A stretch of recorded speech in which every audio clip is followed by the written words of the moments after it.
एक बार की बात है, एक गांव में एक आदमी अपनी पत्नी और अपने बेटे के साथ रहता था। उनके पास रहने के लिए एक घर और कुछ जरूरत का सामान था। इसके अलावा उनके पास 100 जानवर थे। बेटे की छोटी सी उम्र में ही उसका पिता चल बसा। उसके जाने के बाद अब उसके बेटे को ही उन जानवरों की देखभाल करनी पड़ती थी। उसकी माँ घर में रहकर खाना बनाती थी, पर कुछ साल बाद उस लड़के की माँ भी चल बसी और अब वह लड़का अपने माता पिता के छोड़े हुए 100 जानवरों के साथ अकेला इंसान रह गया। कुछ साल बीते, अब उस लड़के को लगा कि उसे शादी कर लेनी चाहिए। वह अपने दोस्तों के पास गया और उन्हें अपने इस फैसले के बारे में बताने लगा। वे सब उसके इस फैसले से बिल्कुल राजी थे कि इस समय उसे पत्नी की बहुत जरूरत थी। उसके मित्रों ने उससे पूछा, तुम्हें कैसी लड़की चाहिए? तुम किससे शादी करना चाहते हो? उस नौजवान ने जवाब दिया, वह लड़की अपने गांव से नहीं होनी चाहिए। मुझे एक दूसरे गांव के लड़के से शादी करनी है। क्या कोई ऐसी लड़की को चुनने की जिम्मेदारी लेगा? उसका एक दोस्त इस काम की जिम्मेदारी लेने के लिए तैयार हो गया। उसके मित्र ने कहा कि वह उसका दूत बनकर जाएगा और उसके लिए लड़की ढूंढेगा। उसका वह मित्र वहाँ से चला गया और कुछ समय बाद उसके पास लौटा। उसने उस नौजवान से कहा, मित्र, मैंने तुम्हारे लिए पड़ोस के गांव से एक बहुत ही अच्छी लड़की ढूंढ ली है। नौजवान ने पूछा, कौन है वह? उसका दोस्त बोला, वह एक सेठ की इकलौती बेटी है। उस सेठ के पास 6000 जानवर हैं। नौजवान ने अपने दोस्त से कहा कि वे उस गांव में जाए और शादी की सब बात पक्की कर आए। उसका दोस्त वहां से पड़ोस के गांव में अपने मित्र के रिश्ते के बारे में उस सेठ से बात करने के लिए चला गया। जब वे सेठ के घर पहुंचा और उसने अपने मित्र के बारे में बताया, तो उसकी बात सुनकर सेठ ने कहा, उस लड़के से कहना कि अपनी बेटी के बदले में मुझे 100 जानवर चाहिए। अगर उसे मेरी बात मंजूर हुई तो फिर कोई अड़चन नहीं है। दोस्त ने आकर नौजवान को बताया कि उस लड़की के पिता ने क्या कहा है। नौजवान ने इस बारे में काफी देर तक सोचा और बोला, अगर मैं उसे अपने 100 जानवर दे देता हूँ तो मेरे पास तो कुछ भी नहीं रह जाएगा, क्योंकि मेरे पास तो कुल 100 जानवर ही हैं। फिर मैं और मेरी पत्नी गुजारा कैसे करेंगे? दोस्त ने कहा, यह तुम सोच लो और अपना जवाब मुझे बता दो, फिर मैं उस सेठ को बता आऊंगा। नौजवान सोचने लगा कि वह इस हालत में क्या करे। वह अपना सिर खुजलाता हुआ इधर से उधर चक्कर काटने लगा। आखिर उसने फैसला कर लिया और उसने दोस्त से कहा, ठीक है, जाओ और उससे जाकर कह दो कि मैं तैयार हूँ। मैं उसे 100 जानवर दे दूंगा जो वह अपनी बेटी के लिए मांग रहा है। उसका दोस्त सेठ के पास गया और उन दोनों की मुलाकात का इंतजाम किया गया। दूल्हे ने अपनी होने वाली दुल्हन को देखा। उसे लड़की बहुत सुंदर लगी, तो उसने उसके पिता से शादी की शर्तें तय की। 3 दिन बाद उसने अपने 100 जानवर सेठ को दे दिए और 1 महीने बाद उन दोनों की शादी हो गई। दुल्हन अपने पति के गांव में उसके घर में रहने के लिए आ गई। कुछ हफ्तों तक सब कुछ ठीक चला। घर में खाने की कोई कमी नहीं थी। घर में दूसरी चीजों की भी कोई कमी नहीं थी, पर जल्दी ही घर में खाने का सामान खत्म होने लगा।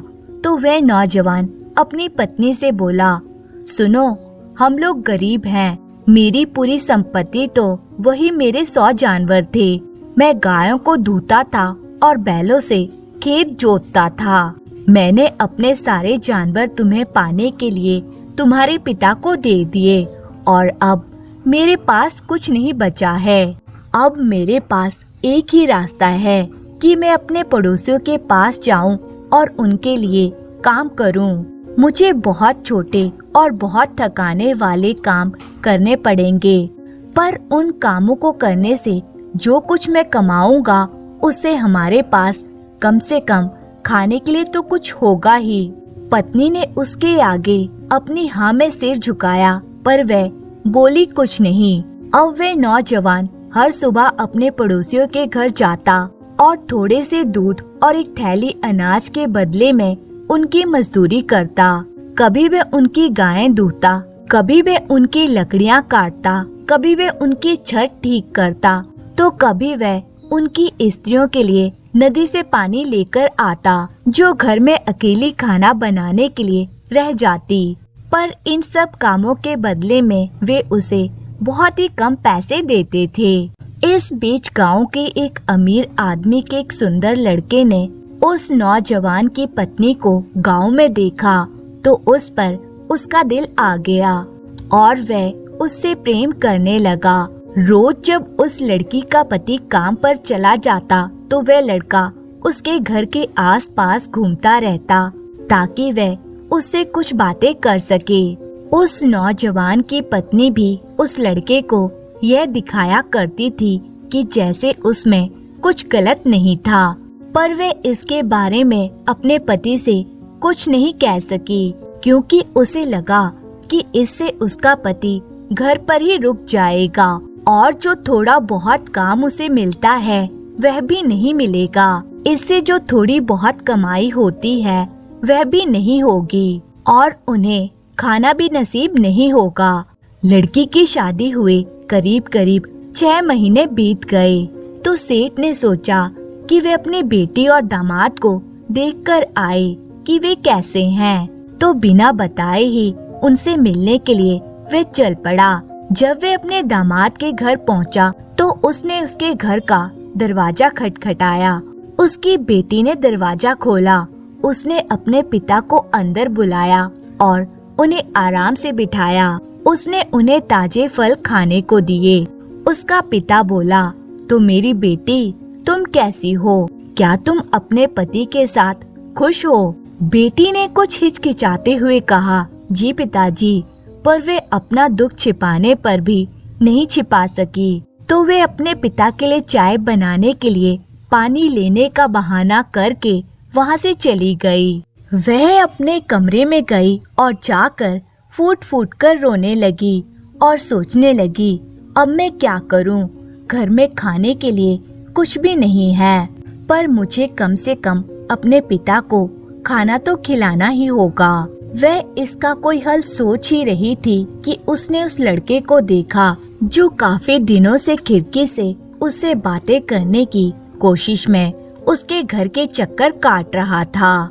उसने कुछ सोचा और अपने आंसू पोंछ लिए, खुद को ठीक किया और इस उम्मीद में पिछले वाले दरवाजे से बाहर गई कि शायद वह लड़का उसे वहाँ दिख जाए। वह लड़का उसे वहाँ मिल गया। उस लड़की को बाहर देखकर वह लड़का कहने लगा, मैं आपसे अपने इस पागलपन के लिए क्षमा मांगता हूँ, पर जब से मैंने तुम्हें देखा है ना तो मुझे नींद आती है ना मुझे भूख लगती है। मेरे पिता बहुत अमीर हैं। तुम इस भिखारी को छोड़ो और मेरे साथ भाग चलो। मैं तुम्हें बहुत खुश रखूंगा और रानी बनाकर रखूंगा। लड़की ने उससे कुछ प्यार की बातें की और फिर बोली, यह मेरी गलती थी कि मैंने एक ऐसे आदमी से शादी की जिसके पास खुद खाने के लिए भी कुछ नहीं था। वह मुझे कहाँ से खिलाता? अगर तुम मुझसे सच्चा प्यार करते हो तो तुम मुझे यहाँ से ले चलो। मैं इस गरीबी में रहते रहते तंग आ गई हूँ। मैंने बहुत दिनों से पेट भरकर खाना भी नहीं खाया है और कोई नया कपड़ा खरीदने की तो बात ही छोड़ दो।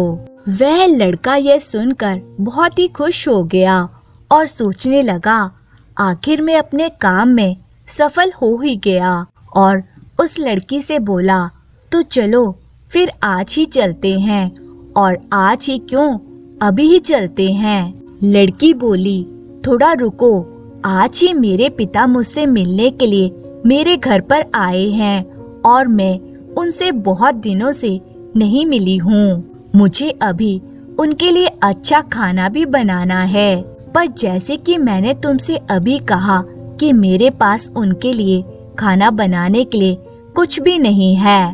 तुम जरा जाकर खाने के लिए खीर बनाने का सामान ले आओ ताकि मेरी मेज खाली खाली ना लगे। उसके बाद मैं तुम्हारे साथ भाग चलूंगी। उस लड़के ने खुश होते हुए कहा, ठीक है, मैं तुम्हारे लिए अभी सामान लेकर आता हूँ। कुछ मिनटों में ही वे उसके लिए सारा सामान लेकर वहाँ आ गया और उससे बोला, यह लो खीर का सामान और अब अपना वादा याद रखना। लड़की बोली, तुम चिंता मत करो, और वे खीर पकाने के लिए अंदर चली गई। खीर बनाते बनाते शाम के खाने का समय हो गया। उसका पति भी कुछ छोटा मोटा काम करके घर वापस आ गया। जब उसने अपने घर में अपने ससुर को देखा तो वे घबरा गया। वह उस समय उन्हें वहाँ देखने की उम्मीद नहीं कर रहा था, पर उसने अपने आप को किसी तरह संभाला और यह दिखाते हुए कि सब कुछ ठीक है, उन्हें इज्जत से प्रणाम किया। फिर वे दोनों काफी समय तक एक दूसरे से बातें करते रहे। अब उस लड़की का पति उसे देखने के लिए रसोई घर में जाता है। जब वह उसे खाना बनाते हुए देखता है तो वह उससे आश्चर्य से पूछता है, अरे तुम खाना बना रही हो, पर घर पर तो खाना बनाने के लिए कुछ सामान था ही नहीं, फिर तुम खाना कैसे बना रही हो? लड़की हिचकिचाते हुए बोली, मुझे कुछ दूध और चावल मिल गए थे, उसी से खाना बना रही हूँ। मिल गया था का क्या मतलब है? किसने दिए तुम्हें यह सब? देखो, अब तुम गुस्सा मत करो।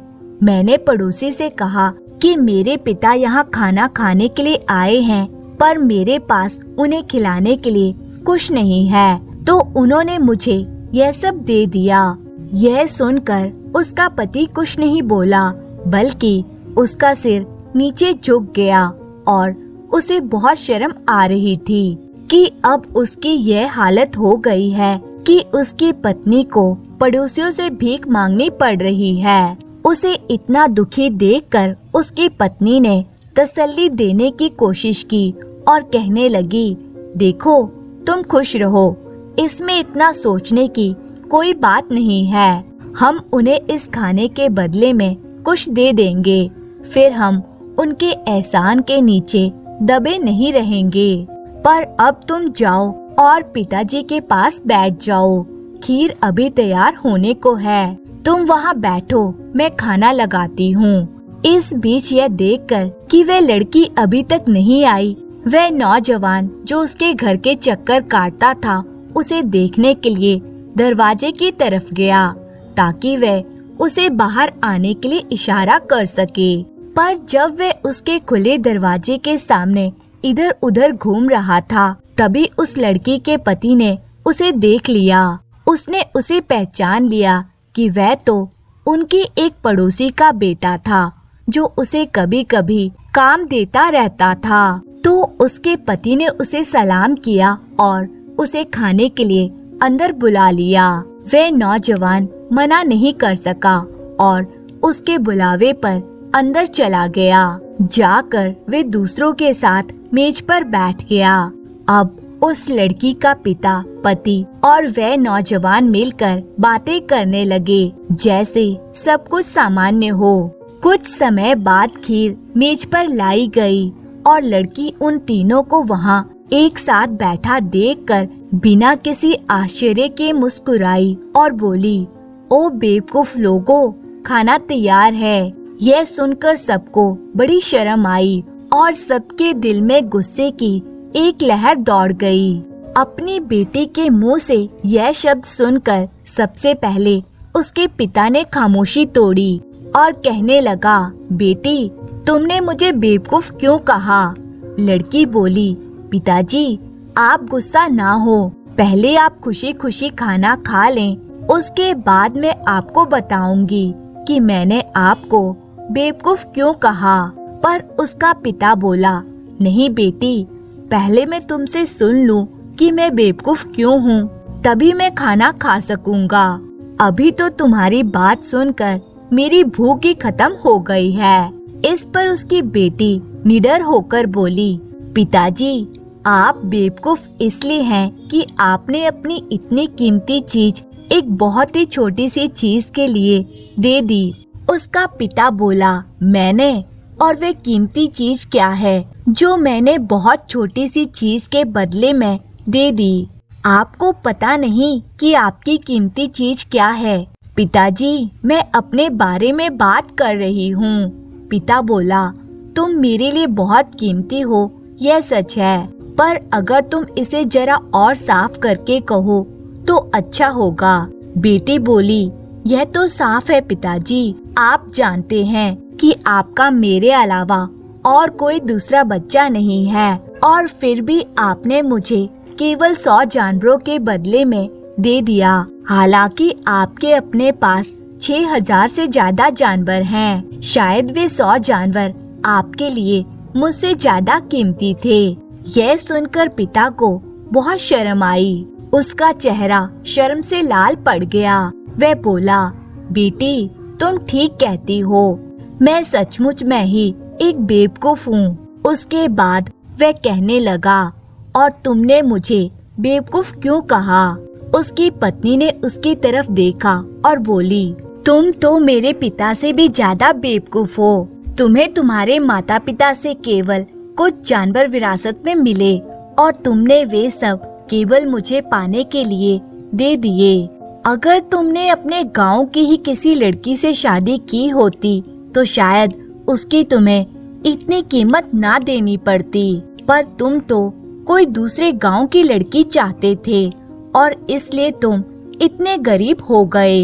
इतना ही नहीं, तुमने तो मुझे भी गरीब बना दिया, क्योंकि हमारे पास इतना खाना भी नहीं कि हम रोज पेट भरकर खाना खा सकें। अगर तुमने कुछ जानवर भी अपने पास रख लिए होते तो तुम आज पड़ोसियों के घर में काम नहीं कर रहे होते। और पति को यह मानना पड़ा कि उसकी पत्नी ठीक कह रही थी। वह वाकई अपने ससुर से ज्यादा बेवकूफ था। वह नौजवान भी जो उसे ले जाना चाहता था, जानना चाहता था कि उस लड़की ने उसे बेवकूफ क्यों कहा। वह लड़की बोली, तुम तो मेरे पिता और पति दोनों की बेवकूफियों को मिलाकर भी उनसे भी ज्यादा बेवकूफ हो, यह मैं यकीन के साथ कह सकती हूँ। वह नौजवान बोला, इसका क्या मतलब है?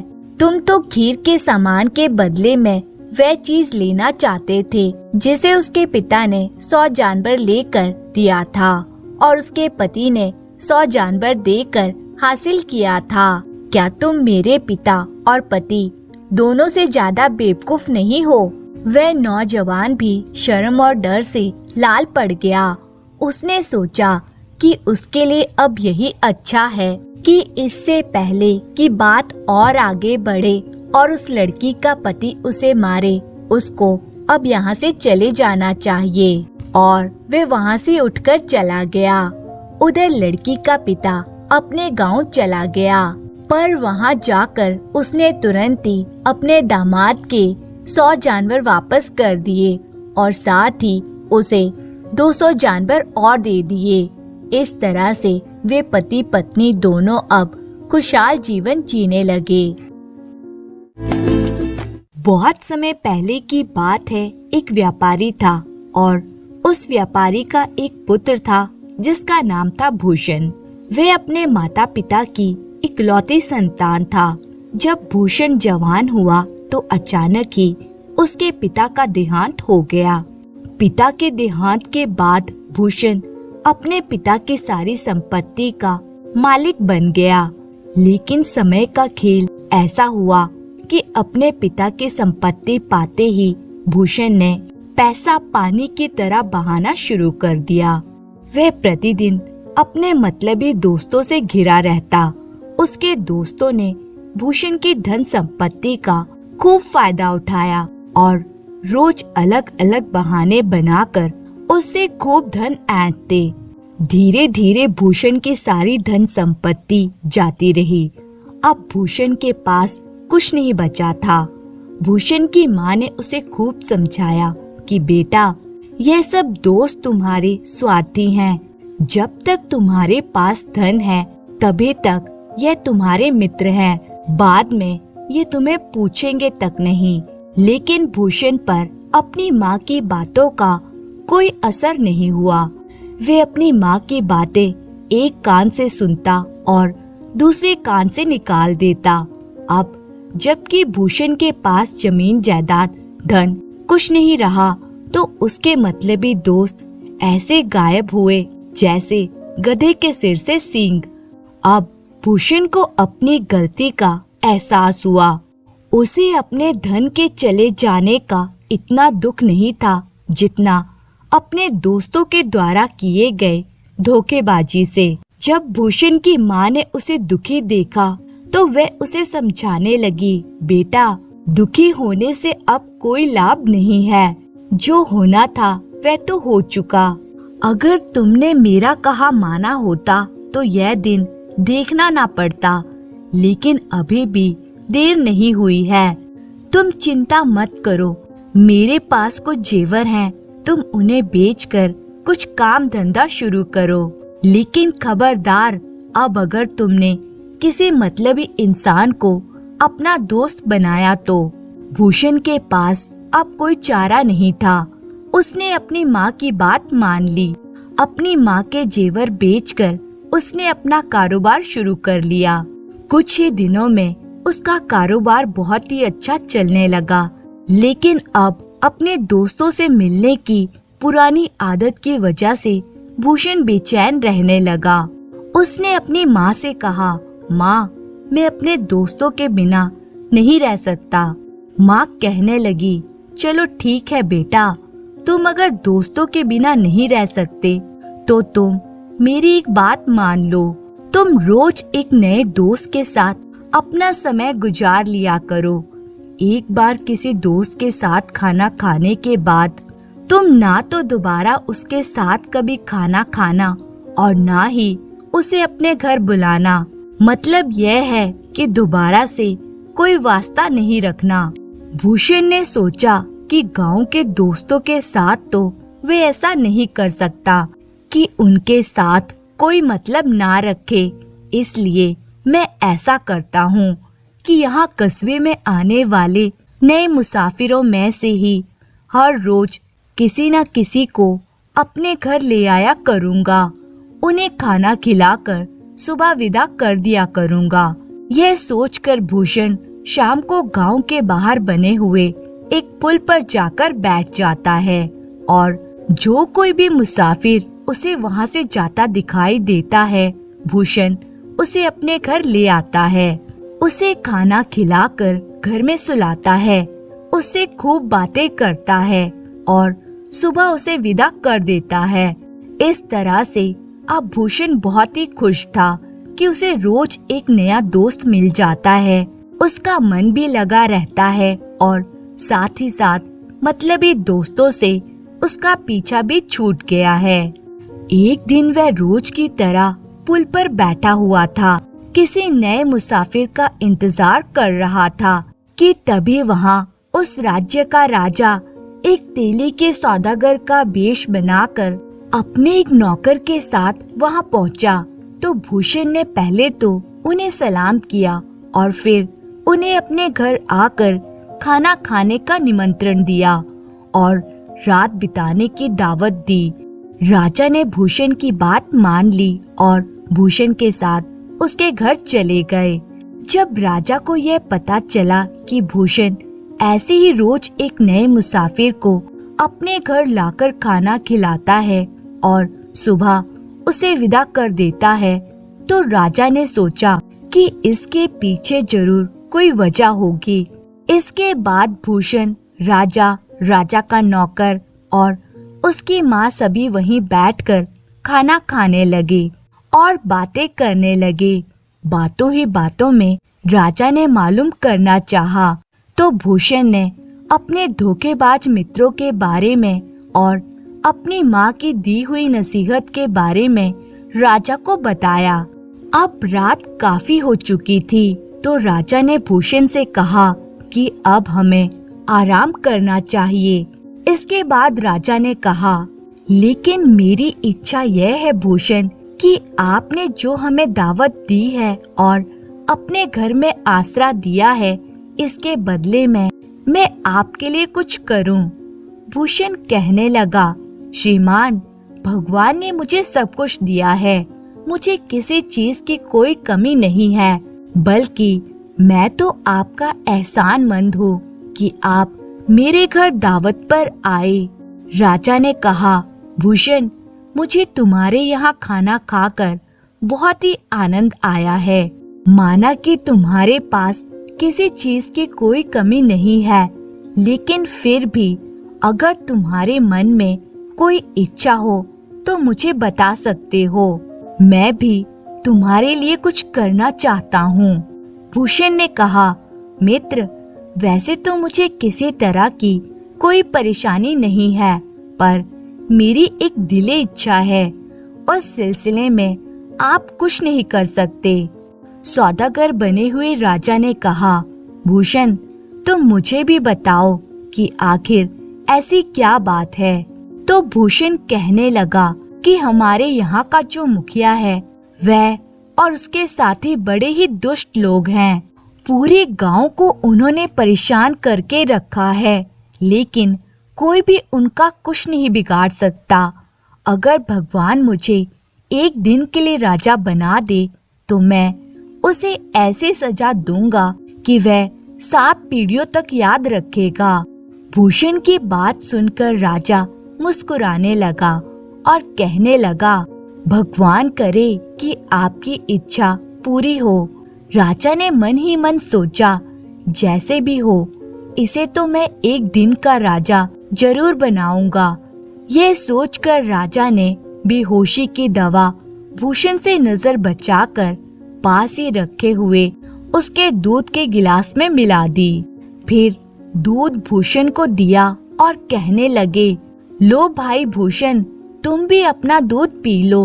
हमने तो अपना दूध पी लिया है और अब हम सो जाते हैं।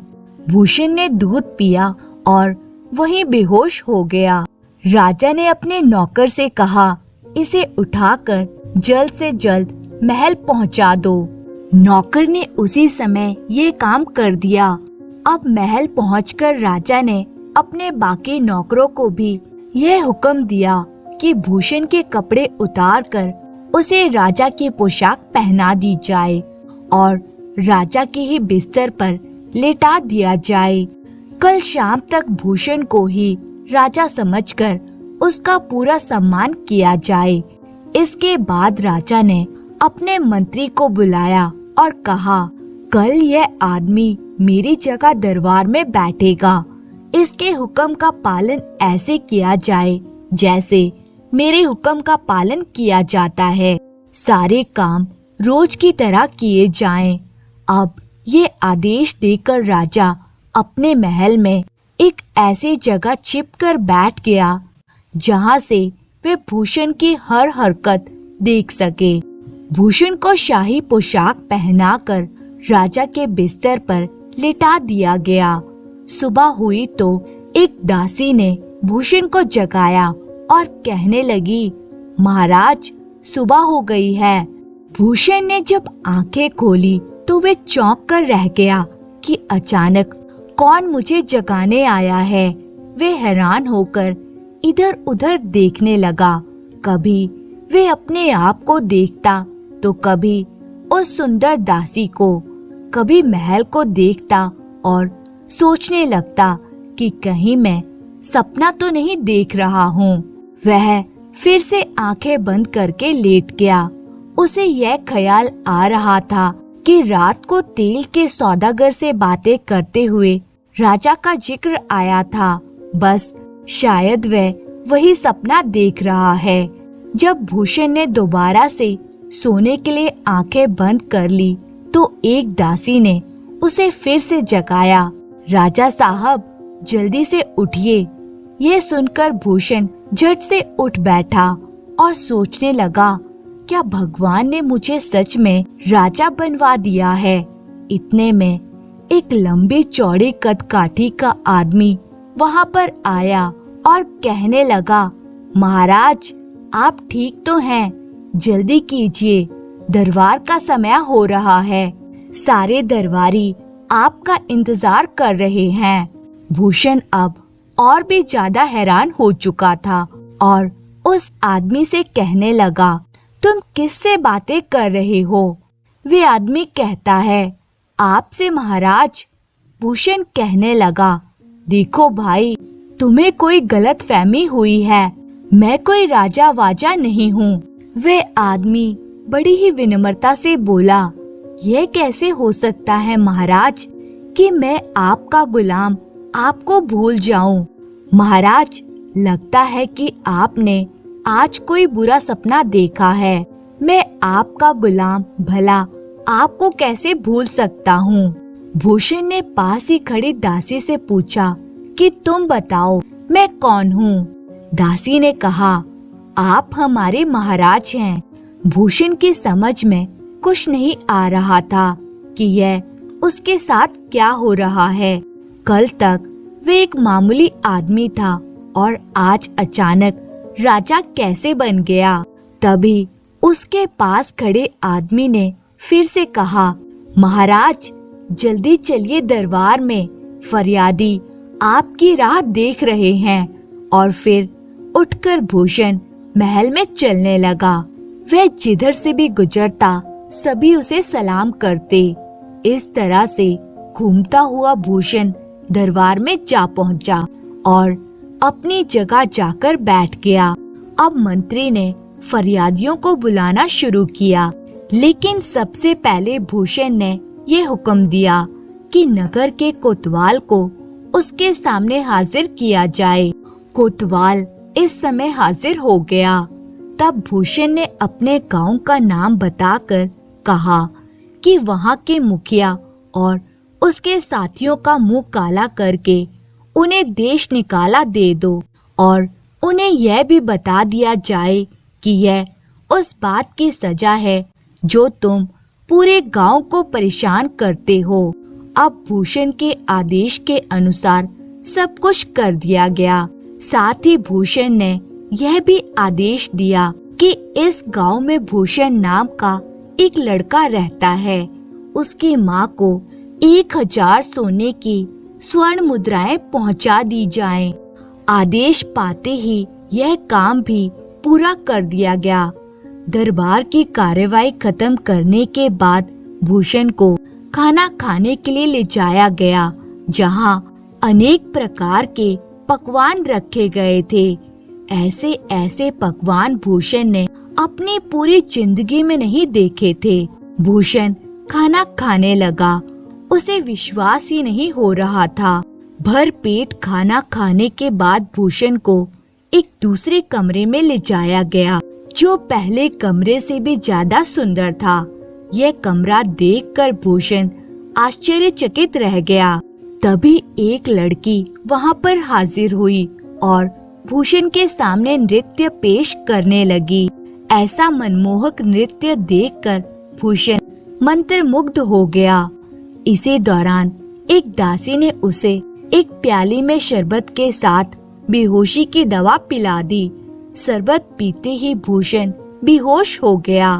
तभी राजा ने हुक्म दिया कि इसके पहने हुए कपड़े उतार कर इसे पहले वाले कपड़े पहना दिए जाएं और इसे इसके घर भेज दिया जाए। अब जब सुबह भूषण की आंख खुली तो उसने फिर से अपने आप को अपने पुराने घर में पाया। उसने खूब आंखें मसली, पर देखा तो उसे कुछ भी समझ में नहीं आया। वह दासियों के नाम लेकर उन्हें पुकारने लगा, मगर कोई भी उसके पास नहीं आई। आखिर उसके चिल्लाने की आवाज सुनकर उसकी माँ उसके पास आ गई और बोली, क्या हुआ बेटा भूषण, यह तुम कैसी बहकी बहकी बातें कर रहे हो? भूषण ने जब अपनी माँ को अपने सामने देखा तो बोला, तुम किसे अपना बेटा कह रही हो? अरे तू अपनी माँ को नहीं पहचानता? बेटा भूषण बोला, खबरदार, इज्जत से पेश आओ। कौन भूषण? मैं तो इस राज्य का राजा हूँ। अब उसकी माँ यह सब सुनकर परेशान हो गई और सोचने लगी कि शायद मेरा बेटा पागल हो चुका है। जो ऐसी बहकी बहकी बातें कर रहा है। वह अपने बेटे को समझाने लगी, बेटा होश में आओ, ऐसा न हो कि कहीं कोई तुम्हारी बातें सुन ले और हमारी श्यामत आ जाए। अब जाकर भूषण को होश आया तो बोला, माँ, क्या मैं सच में भूषण हूँ? हाँ बेटा, तुम मेरे बेटे भूषण हो और ये तुम्हारा ही घर है। मगर माँ, मेरी समझ में नहीं आ रहा ये मेरे साथ क्या हो रहा है। बेटा, भला तू यहाँ का राजा कैसे हो सकता है?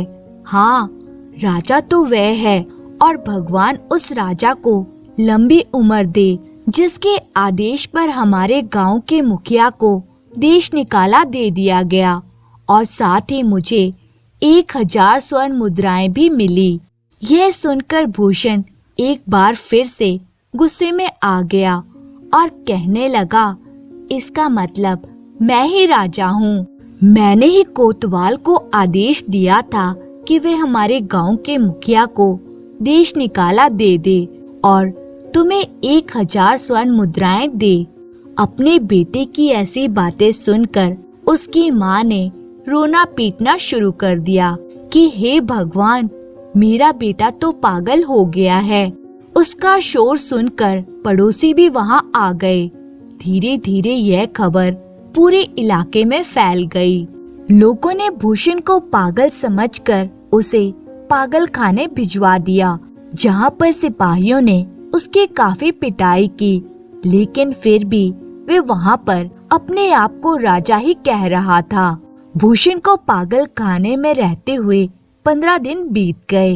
एक दिन उसकी माँ उससे मिलने गई तो अपने बेटे की ऐसी हालत देखकर वह रोने लगी और कहने लगी, बेटा, क्या तू अभी भी यही समझता है कि तू राजा है? अपनी माँ की बात सुनकर भूषण रोने लगा। मुझे माफ कर दो माँ, मैं भूषण ही हूँ, मुझसे गलती हो गई, मैं शायद पागल हो गया था। माँ ने पागल खाने के मुख्य अधिकारी से प्रार्थना की कि वह अपने बेटे को घर ले जाना चाहती है। मुख्य अधिकारी ने माँ पर तरस खाकर भूषण को ले जाने दिया। अब भूषण की माँ ने अपने बेटे को अच्छे से खिलाया पिलाया। कुछ दिन बीते, भूषण पहले की तरह ही अपने गांव में मन लगाने लगा। उसने फिर से अपना कारोबार संभाल लिया।